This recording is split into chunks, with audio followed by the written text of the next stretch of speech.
Assalamualaikum warahmatullahi wabarakatuh. Waalaikumsalam warahmatullahi wabarakatuh. Ustadz Muslihin dari Yayasan Al-Islam Babarsari. Pak Mus, saya mau tanya lagi nih. Wah, gimana? Sehat-sehat hari ini. Alhamdulillah. Mengapa manusia, kita sebagai orang Islam itu harus sholat? Wah, subhanallah. Masya Allah, ini pertanyaannya sederhana tapi butuh jawaban yang luas. Tapi nanti kalau kurang tepat ya saling belajar ya Pak Farid. Siap. Bismillah. Jadi maaf Pak Farid, saya ganti tanya. Ini sederhana. Kita sehari-hari itu mengapa sih kita itu harus mandi? Ya memang harus mandi biar bersih Pak Mus. Sederhana kan gitu ya.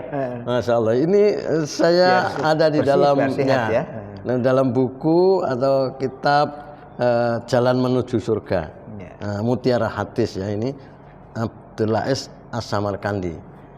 Ternyata tentang sholat 5 waktu ini. Ini gambarannya begini Pak Farid. Masalu sholatil khomsi kamasali nahrin jarin ngalababi akadikum kasiril ma'i yagtasilu fi'i kulla yaumin khomsa marroti fahal yabqa alaihi minad daroni syai'un. Maknanya kurang lebih begini. Contoh perumpamaan sholat 5 waktu itu bagaikan sungai yang mengalir di muka pintu rumah salah seorang di antara kamu, dan ia mandi di dalamnya tiap hari 5 kali.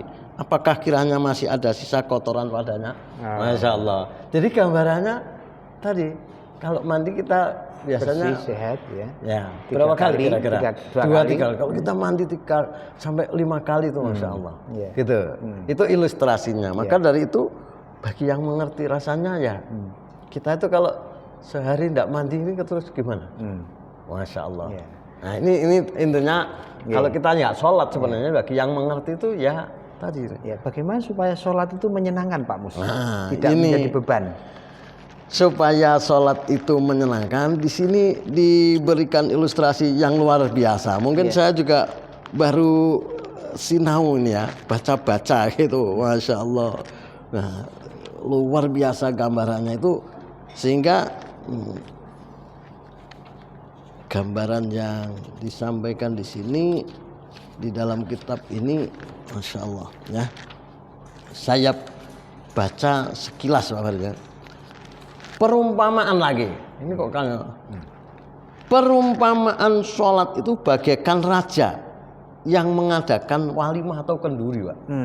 Wah. Dan menyiapkan berbagai macam makanan dan minuman dalam berbagai macam warna dan rasa serta manfaatnya. Demikian pula dengan sholat. Allah memanggil dan menyediakan berbagai macam amal perbuatan, gerak-gerik dan zikir. Maka gerak-gerik itu bagaikan makanan, sedang bacaan yang menyertai bagaikan minumannya.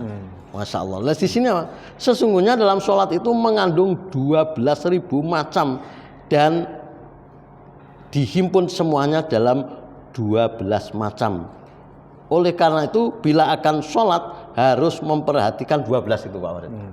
Masya Allah. Jadi kalau kita itu mau pesta itu kira-kira dalam diri kita ada gembira nggak Pak? Masya Allah. Tapi kan juga harus nanti akan ada makanan ini. Ternyata itu apa itu 12 itu? Nah, maka itu ada 6 sebelumnya dan 6 saat sholat. Masya Allah. 1, nah ini yang sebelumnya ya, ilmu pengetahuan tentang sholat itu. Jadi harus dengan ilmunya. Maka kalau tahu ilmunya jadi senang. Amal yang sedikit tapi berdasarkan ilmu, wah itu lebih baik daripada amal yang banyak tapi tanpa dilandasi ilmu. Maka kita harus. Yang kedua, wudu. Nah, agak saya percepat ya. Yang ketiga pakaian. Maka kita dihimbau ya rapi dan sopan. Yang keempatnya adalah menjaga waktu berdasarkan firman Allah. Inna sholata kanat alal mu'minina kitaban mawquta. Yang kelima ya, menghadap kiblat, dan yang keenamnya itu niat berdasarkan sabda Rasul. Nah itu karena amalnya. Nah yang waktu sholat itu bagaimana? Digambarkan seperti itu. takbiratul ikramnya harus betul berdasarkan sabda Nabi. Maka permulaannya takbir dan penyelesaiannya salam. Berikutnya yang ke-8 berdiri berdasarkan firman Allah, wa qumu lillahi qanitin, tegak berdiri. Yang ke-9 membaca Fatihah. Yang ke-10 ruku dengan tumaknina. Yang ke-11 sujud dengan tumaknina. Yang ke-12-nya duduk berdasarkan tuntunan Rasul.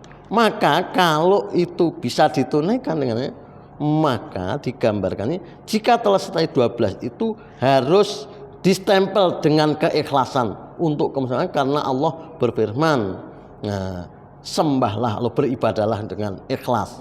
Sebagaimana agama ini harus ditegakkan dengan ikhlas. Saya itu gembira. Gambarannya seperti dapat hal yang ditunaikan. Saya rasa itu mungkin ilustrasi kilas. Terima kasih. Mudah-mudahan bisa memberikan ilustrasi gambaran pada kita. Terima kasih Pak Mus. Wassalamualaikum warahmatullahi wabarakatuh. Waalaikumsalam warahmatullahi wabarakatuh.